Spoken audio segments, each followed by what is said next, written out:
सर्वेस्पोर तुमचे सवे आसूं. तुमचे सवे आसूं. मातेवा परमणे जेजू क्रिस्ताचे शुभ वर्तमान.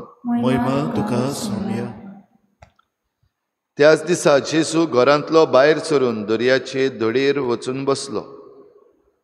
पूण लोकांचे इतले व्हड जमे ताचे सरशीं आयले की तो ओड्यार चडून बसलो. सगलो लोक दडेर रावलो आनी ताणें तांकां वपारींनी सोबार वस्तू सांगल्यो. ताणें म्हणलें, पळयात, कोण एकलो वुंपपी वपूंक गेलो. वुंपतना थोडें बी वाटेर पडलें आनी सुकणीं आयलीं आनी तांणी तें खेलें. आनी दुसरें खोडपी जमनीर पडलें. थंय चडशी माती नासली आनी मातयेची खोलाय नासली देखून तें रोखडेंच किल्लोलें. पूण वत येतूच करपोलें आनी पाळां नात म्हणटच सुकलें.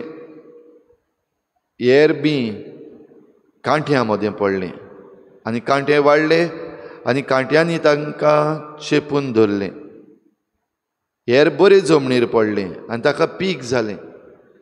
एकाक 100, दुसऱ्याक 60 आनी तिसऱ्याक 30. कान आसलेल्यान आयकुचें.